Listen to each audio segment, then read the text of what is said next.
Voilà, c'est une mesure un peu particulière. Pourquoi? Parce qu'elle concerne déjà moins d'exploitants sur la région wallonne. On a environ 150 plans d'action sur toute la région wallonne. Et donc je vais commencer tout de suite. Donc le plan d'action, c'est aussi une approche globale. Donc on a les 5 axes des MAE. On a l'autonomie foragère dont Christian en parlait tout à l'heure. Et on a le plan d'action agro-environnemental. C'est une approche globale. Pourquoi? Parce qu'on ne va pas regarder à la parcelle, on va regarder vraiment à l'échelle de l'exploitation. On va avoir un œil un peu dézoomé sur l'exploitation et voir tous les enjeux de l'exploitation, toutes les améliorations au niveau qu'il y a à faire au niveau de l'exploitation. Alors ça, on n'a pas encore pris, mais c'est important quand même de le mentionner, c'est qu'au niveau des MAE, on a, au niveau de l'agriculture, il y a différentes normes, et les MAE, c'est vraiment le chapeau de ces relations agriculture-environnement. On a les normes légales, tout le monde est obligé de les respecter. Et ensuite, il y a les aides qui sont conditionnées à donc la conditionnalité et le verdissement. Donc pour qu'un agriculteur puisse percevoir ces aides, il doit respecter ces différentes normes. Et en plus de ça, celui qui veut, de manière volontaire, il peut souscrire aux mesures agro-environnementales. Et donc, le plan d'action, c'est vraiment le petit chapeau là au-dessus, c'est le sommet de la montagne. Pourquoi? Parce que c'est vraiment pour les agriculteurs, les exploitants qui sont déjà engagés dans la démarche des MAE et qui veulent encore aller plus loin. D'accord? Et donc j'ai dit c'est 150 exploitations qui sont inscrites dans le plan d'action. J'en ai compté, je ne pense pas en avoir oublié, il y en a 8 ici. Donc ça c'est très bien. On voit aussi l'intérêt de ces plans d'action, de ces exploitants en plan d'action pour ce genre d'événements. Et donc c'est quoi le plan d'action? C'est une liste d'actions dont font partie les MAE, les autres MAE, qui sont réalisées par l'exploitant au bout de 5 ans. Donc toutes les MAE, c'est chaque fois 5 ans, 5 années d'engagement. Et donc là, on va établir une liste d'actions. On va faire un diagnostic environnemental de la ferme, les points positifs, les points négatifs, et essayer de voir avec l'agriculteur, toujours en concertation, conseiller agriculteur, qu'est-ce qu'on pourrait améliorer encore sur la ferme. Donc on est déjà avec des exploitations qui sont engagées, bien engagées, mais sur lesquelles il y a encore une volonté de la part de l'exploitant d'aller plus loin. Et donc ce sont des actions continues qui vont commencer au début du plan d'action pendant les 5 ans. Ça peut être plein de choses. On va prendre quelques exemples par la suite. Ou des actions ponctuelles, donc on fait l'action et puis l'action est terminée. On creuse une mare, la mare est creusée et donc on peut considérer que l'action est terminée. Alors il y a de nombreux thèmes envisagés, on va les passer en revue. Et ce qui est important, c'est qu'on va aussi être en partenariat avec d'autres structures encadrantes en Wallonie, Protecto, Fourrage Mieux, donc Arnaud qui est là. Voilà, on ne peut pas être expert, nous, notre Agriwall, dans toutes ces thématiques-là. Et donc, on essaye de se reposer, se baser aussi sur les autres structures qui sont plus expertes que nous. Voici diverses thématiques qui sont abordées dans les plans d'action. Bien sûr, en tant que conseiller agro-environnemental, nous, on accorde de l'importance à tout ce qui est biodiversité. Donc, on va regarder vraiment les enjeux biodiversité sur l'exploitation, qu'est-ce qu'on peut améliorer. Et donc ici, on va mettre en place les MAE, mais aussi toutes les autres actions qui ne sont pas des MAE. Donc ça peut être des aménagements spécifiques. Et donc là, Luc Lux, qui va parler après, va expliquer ce qu'il fait lui au niveau de sa ferme. Ça peut être mettre des nichoirs, parce qu'un naturaliste avec qui on a des contacts dit « Tiens, en fait, ici, il y a de la chouette chevêche, et c'est important de mettre des nichoirs à chouette parce que voilà, les vieux arbres petit à petit ne sont pas remplacés et donc c'est important de mettre un nichoir. Donc on demande à l'exploitant de placer un nichoir. On va peut-être aussi regarder sur la taille des haies, comment on peut améliorer la taille des haies. Est-ce qu'on ne ferait pas des rotations? Est-ce qu'on ne choisirait pas un matériel adapté? Voilà, il y a plein de choses. On peut faire aussi des inventaires avec les naturalistes. Est-ce qu'il y a du triton dans les mares, etc., etc. Donc il y a plein de choses à faire. Évidemment, là, ce ne sont que des exemples, et ce sera chaque fois des exemples. Au niveau du paysage, une autre thématique, on va regarder comment s'intègrent les bâtiments de ferme. Est-ce qu'il n'y a pas des améliorations à faire, des plantations, du rangement, etc. Ou installer des bandes fleuries qui sont attrayantes au niveau paysager. Mettre un verger dans le village. Voilà, il y a aussi un tas d'autres actions possibles. La fertilisation, c'est important. Là, on va être en partenariat avec Protecto pour faire un plan de fertilisation, voir quelles sont les cultures qui sont les plus à risque, etc. Est-ce qu'il y a du compostage? Est-ce que l'agriculteur n'est pas intéressé de faire du compostage, donner les avantages, etc. Au niveau des phytos, donc toutes les exploitations qui sont en ME ne sont pas nécessairement des bio. Donc il y a aussi des exploitations qui ne sont pas en bio. Et on peut voir avec eux comment réduire justement l'impact des phytos sur l'environnement. En herbe, par exemple, donc ça va évidemment au-delà de ce qui est obligatoire. Donc il y a les zones tampons à respecter en bord de cours d'eau. Est-ce qu'on n'ira pas plus loin en les enherbant? Est-ce qu'on ne choisirait pas des cultures moins exigeantes en phyto? Est-ce qu'on ne mettrait pas en place des biofiltres ou des phytobacs qui permettront de rincer les cuves du pulvérisateur? On peut aller aussi au niveau énergie. Comment réduire la consommation d'électricité, de mazout, etc. Mettre en place, on en a parlé tout à l'heure, des panneaux photovoltaïques, une éolienne, pourquoi pas. Faire un audit énergétique. Tiens, quels sont les postes qui sont les plus problématiques au niveau de l'énergie? Comment les améliorer? Et donc là, on n'est pas non plus compétent pour donner les meilleurs conseils. Donc on essaye de s'entourer des meilleurs partenaires. Les techniques innovantes, mettre en place des techniques innovantes, voilà, il y a un risque, donc c'est une MAE, il y a aussi une prime qui est liée à l'engagement dans cette méthode-là. Est-ce qu'on ne mettrait pas en place, est-ce qu'on n'essayerait pas d'abord des techniques qui sont innovantes, des techniques de non-labour, mettre un séchoir en grange, c'est très innovant aussi. Donc voilà, ça fait partie des risques que l'agriculteur prend, qu'ils soient financiers ou même mettre en place une pratique. C'est pas toujours quand on passe du conventionnel en bio, on se trompe aussi parfois, donc il y a des cultures qui sont ratées, donc c'est des risques qui sont pris et qui doivent être valorisés ici dans le plan d'action. Des changements de pratique, voilà, on a une vétérinaire dans notre équipe, elle va aller dans le plan d'action pour voir s'il n'y a pas matière à améliorer au niveau de la gestion du parasitisme. On utilise parfois des molécules qui sont au niveau environnemental qui peuvent être très perturbantes pour les insectes qui les consomment, etc. Est-ce qu'il n'y a pas une certaine amélioration à avoir au niveau de cette gestion du parasitisme? Mettre en place un pâturage tournant, ça ce sont encore des idées d'action. Vinciane a parlé tout à l'heure de réduire les passages en prairie. Mais voilà, parfois, de manière systématique, on ébouse, on va faucher les refus. Est-ce que c'est indispensable? Est-ce qu'en saison, les bouses ne vont pas se décomposer naturellement parce que justement, il n'y a pas de vermifuge, les insectes vont consommer les bouses, ils vont les enfouir tout doucement dans le sol. Et donc il y a des réflexions comme ça qui sont mises en place avec l'exploitant. Et donc c'est des actions qu'il peut prendre au cours des 5 ans de son plan d'action. Alors les relations extérieures, on essaye aussi d'avoir des partenaires locaux sur lesquels on peut s'appuyer. C'est très important aussi que l'exploitant soit en phase avec sa région. C'est les acteurs qui sont actifs sur son territoire, les contrats rivières, les GAL, les parcs naturels, etc. Mettre en place des actions de communication, dire voilà, moi je me suis impliqué dans un plan d'action, qu'est-ce que c'est? Quoi ça m'engage? C'est accueillir accueillir des groupes à la ferme, c'est venir parler, comme certains l'ont fait aujourd'hui, devant un public. Donc voilà, je noterai un petit plus dans votre plan d'action. Participer au circuit court, voilà, c'est aussi mettre en valeur ce qu'on fait au niveau environnemental sur la ferme, parce qu'on peut parler directement aux gens qui viennent à la ferme. Voilà, donc en conclusion, il y a des tas de possibilités. Pour les agriculteurs qui sont déjà bien rodés, donc c'est important de le dire, c'est pas évidemment, c'est plus compliqué de commencer avec des agriculteurs. Il y a une relation de confiance qui doit s'établir entre le conseiller et l'agriculteur pour aller plus loin, pour mettre en place ces actions. Et donc, pour ceux qui justement souhaitent aller plus loin au niveau de l'agro-environnement. Voilà. Merci beaucoup François pour ta présentation sur les plans d'action. J'invite Luc Lux, qui est agriculteur du côté d'Aversin et qui a mis en place une série d'actions, notamment en faveur des oiseaux dans sa ferme. Merci Lux de nous rejoindre. Bonjour. Ce n'est pas à Aversin où j'ai ma petite ferme, c'est à Avelange.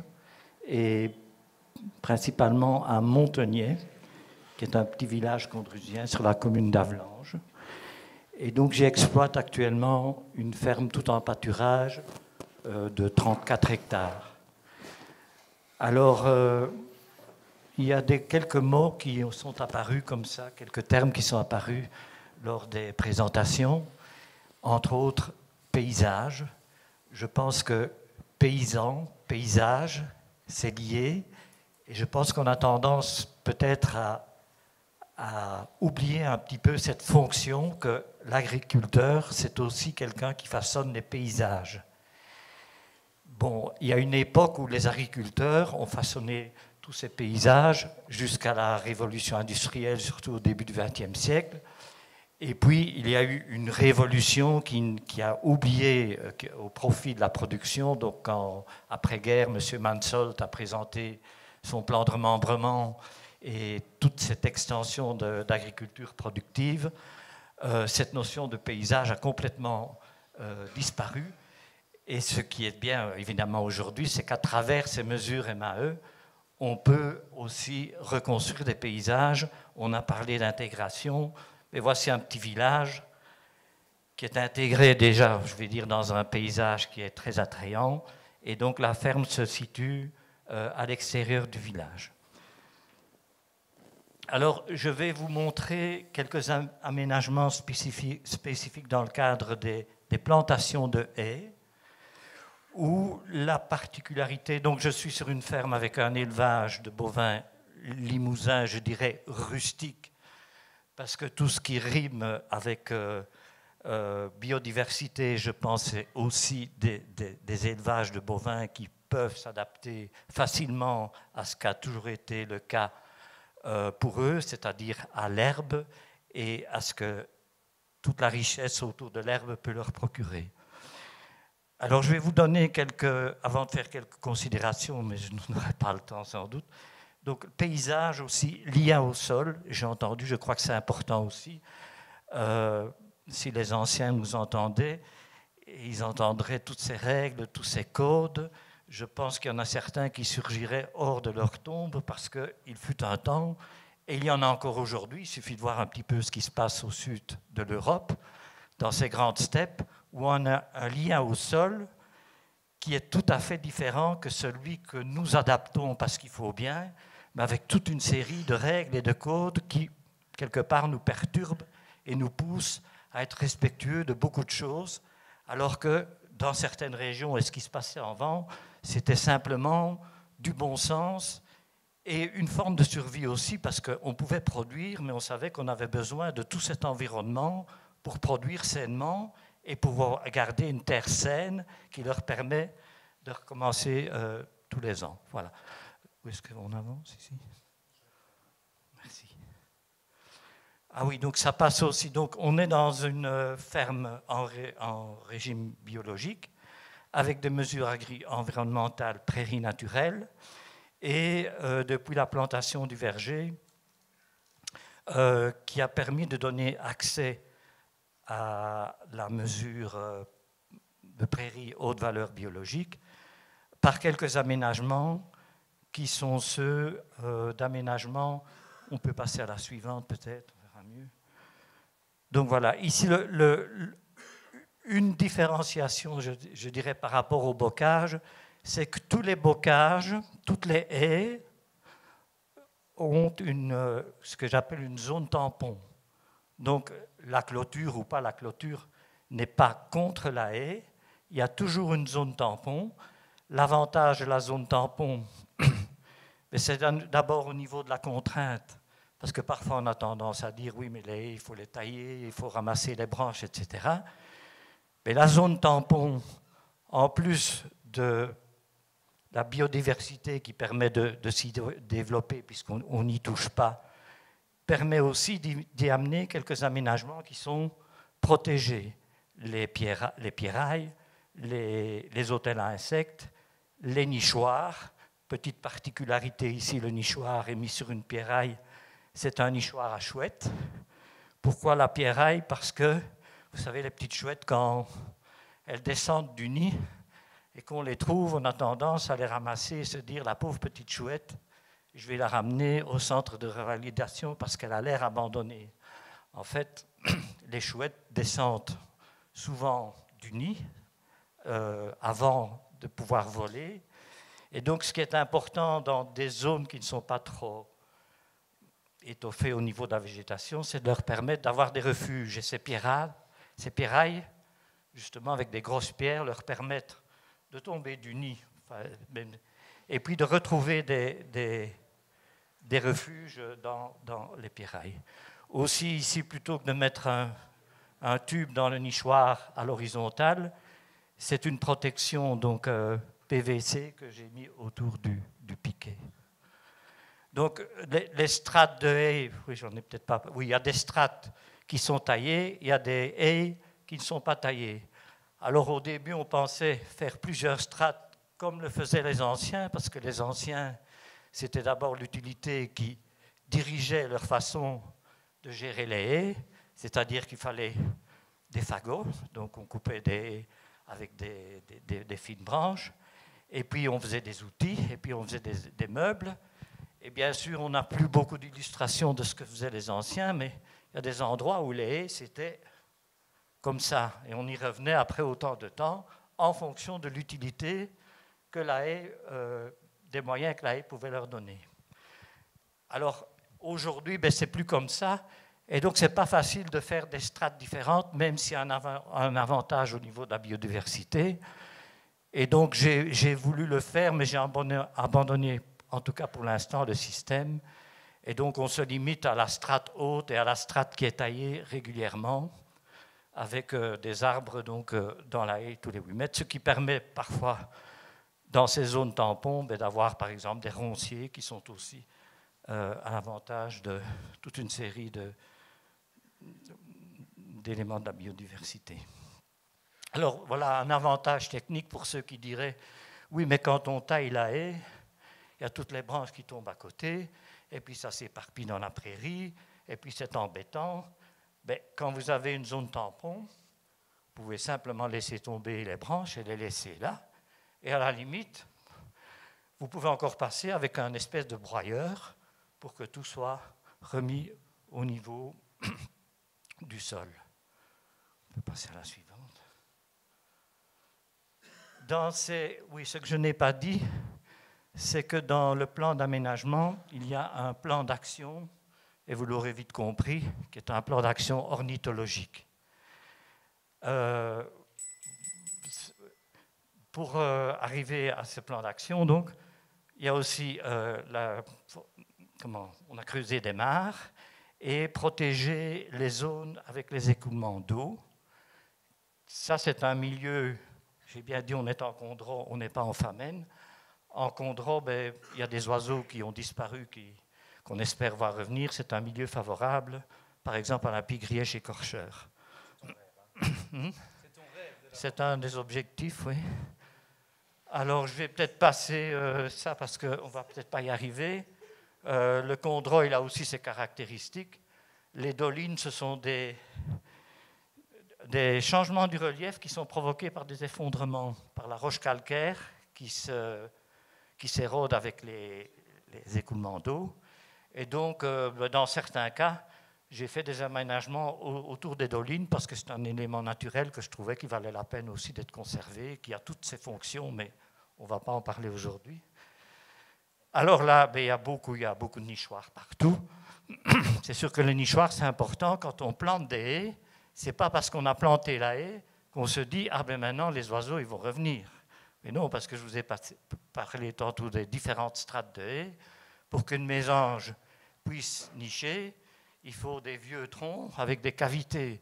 Donc une haie qui a 5 ans, je dirais même 10 ans, ce n'est pas très intéressant, en tout cas pour une espèce pareille. Donc d'où l'intérêt de mettre des nichoirs. Et alors les résultats, ben, au niveau avifaune, parce qu'il y en a d'autres aussi hein, dans les mares, c'est aussi extraordinaire ce qu'on peut ramener dans les mares, c'est qu'on a quand même eu la visite du petit ariépate qui est très rare en Condro, qui est resté 4-5 ans dans le petit carré que je vous ai montré tout à l'heure, mais qui a disparu. Je vais passer outre des causes de sa disparition. Et puis elle, le rêve, qui est revenue en visite mais qui ne niche pas encore. Mais elle va bientôt arriver.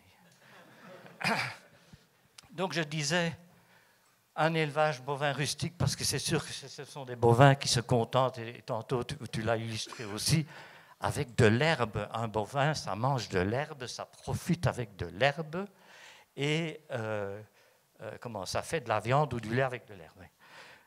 Alors, chez moi, le pâturage, il est libre d'accès, sauf les prairies qui sont fermées pour la fauche.